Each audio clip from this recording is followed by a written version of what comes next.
نوازی والے کام کرتے ہیں، تو ایک کام آج پہلا میسج آج کے بیان کا لے لیجئے کہ انشاءاللہ اب روزانہ کثرت سے درود پاک پڑھیں گے انشاءاللہ۔ چلتے پھرتے اٹھتے بیٹھتے درود پڑھتے رہیے، رحمتیں نازل ہوں گی۔ ایک درود پڑھیں 10 نیکیاں بھی ملتی ہیں، 10 گناہ بھی معاف ہو جاتے ہیں۔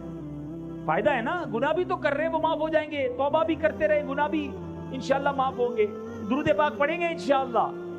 ایک بار محبت سے درود پاک پڑھ لیں، صلو علی الحبیب صلی اللہ تعالی علی محمد صلی اللہ علیہ وسلم۔ آج میں آپ کو 2 واقعے سناؤں گا، اور ان 2 واقعات سے ہمیں اندازہ ہوگا کہ ہمارا رب کتنا کریم ہے، کیسا رحیم ہے، کیسا مہربان ہے، کیسا احسان کرنے والا ہے، کیسا نوازنے والا ہے۔ دنیا کا دستور ہے میٹھے اسلامی بھائیوں، آپ کہیں نوکری کرتے ہو، آپ کا سیٹ آپ پر بڑا مہربان ہو، تنخواہ ٹائم پہ دے، کبھی کبھی بونس بھی دے دے، ٹائم پہ چھٹی بھی دے دے، آپ کیا کہتے ہیں؟ یار یہ بڑا اچھا آدمی۔ وہ ناراض نہیں ہونا چاہیے، اس کو میری بات بری نہیں لگنی چاہیے۔ کوئی آپ کو قرضہ دے دے، نوکری دلا دے، مہربانی کر دے، آپ کہتے ہیں یار اس نے تو مصیبت میں کام آیا تھا، اس کو تکلیف نہیں ہونی چاہیے، یہ ناراض نہیں ہونا چاہیے۔ مگر جس رب نے ہم پر اتنی مہربانیاں کی ہوں، جس کی صبح و شام نعمتوں میں اور آپ جی رہے ہوں، اس کی ناراضگی کا خیال نہیں آتا کہ وہ ناراض نہ ہو جائے، وہ ہم پر غضبناک نہ ہو جائے، جس نے اتنی مہربانیاں کی ہوں۔ 2 واقعات ذرا سنیے۔ حضرت ذوالنون مصری رحمت اللہ تعالی علیہ، یہ بہت بڑے اللہ کے ولی گزرے ہیں۔ ایک بار دریائے نیل کے ساحل پر آپ گئے، آپ نے اپنی سوچ میں مگن تھے کہ آپ نے اچانک دیکھا کہ ایک بچھو جو ہے بڑی تیزی کے ساتھ دریا کی طرف جا رہا ہے۔ آپ نے سوچا یہ بچھو دریا میں کیا کرنے جا رہا ہے؟ آپ بھی کنارے پیچھے پیچھے چلنے لگے، کنارے پر پہنچے، وہاں دیکھا کہ دریا کے کنارے سے ایک مینڈک باہر نکلا اور وہ بچھو اس مینڈک کے اوپر بیٹھ گیا اور وہ مینڈک اس کو لے کے چلنے لگا۔ آپ حیران ہوئے کہ یہ کیا راز ہے کہ بچھو کو دریا پار کرانے کے لیے مینڈک کا انتظام۔ آپ بھی ساتھ ساتھ چلنے لگے کہ دیکھوں یہ کوئی راز ہے اللہ کا۔ دریا کنارے پہ مینڈک پہنچا، بچھو اتر گیا، اتر کر بچھو پھر جانے لگا۔ آپ بھی ساتھ ساتھ چلنے لگے۔ اب وہاں دیکھا کہ ایک درخت کے پاس جا کر وہ بچھو کھڑا ہو گیا۔ اس درخت کے نیچے ایک بندہ مدہوش شراب کے نشے میں دھت پڑا ہوا، بے ہوش، اور اس بے ہوش آدمی کو مارنے کے لیے ایک بڑا سانپ اپنا پھن پھیلائے تیار ہے کہ اب اس نے اس بے ہوش آدمی کو مار دینا ہے۔ اس بندے کو پتہ بھی نہیں وہ بے ہوش ہے۔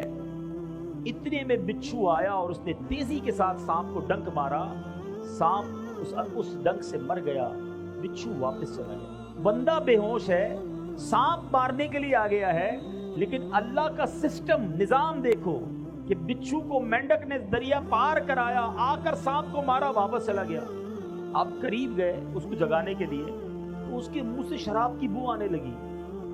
آپ حیران ہو گئے کہ یا اللہ یہ شرابی، اور اس کے لیے ایسی حفاظت، اس کے لیے ایسا نظام۔ اللہ اللہ اللہ اللہ۔ اب سورج غروب ہونے لگا تو وہ نوجوان، اس کی آنکھیں کھلی، وہ ہوش میں آیا۔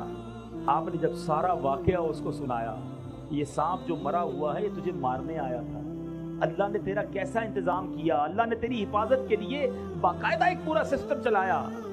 اللہ اکبر اللہ اکبر۔ وہ شخص مٹی اٹھا کر اپنے ماتھے پر ملنے لگا کہ میں اتنا گناہگار، اتنا خطا کار، رب کی اتنی نافرمانی کرنے والا، مگر وہ ذات گناہگاروں کو اتنا نوازتی ہے تو جو نیکیاں کرتا ہوگا اللہ اسے کتنا نوازے گا۔ جو اللہ کا پسندیدہ بندہ بن جائے گا رب اسے کتنا نوازے گا۔ یہ کہہ کر وہ بندہ جنگلوں میں نکل گیا۔ اے میرے میٹھے اسلامی بھائیوں، اب کیا سیکھا اس واقعے سے؟ ایسا کریم ہے ہمارا مولا۔ آپ اور میں گناہ کتنے کرتے ہیں، کبھی سوچا ہے؟ آپ کی میری کوئی ایک بات نہ مانے، ذرا سنیے گا میری بات۔ آپ کسی کو کہیں جناب بھائی یہ کام کر دو، وہ کہے میں تو نہیں کرتا۔ دوبارہ تھوڑے دنوں بعد کہ بھائی جان مہربانی یہ کام کر دو، وہ کہے میں نہیں کرتا۔ تیسری بار آپ کہیں بھائی میں نے کہا نا میں نہیں کرتا، چوتھی بار کہو گے اس کو؟ اچھا جس نے 3 بار آپ کی بات نہ مانی ہو دعوت پہ بلاؤ گے؟ کوئی تحفہ دو گے اسے؟ مسکرا کر ملو گے؟ اپنی بات کرو۔ ہماری 2-3 بار کوئی بات نہ مانے،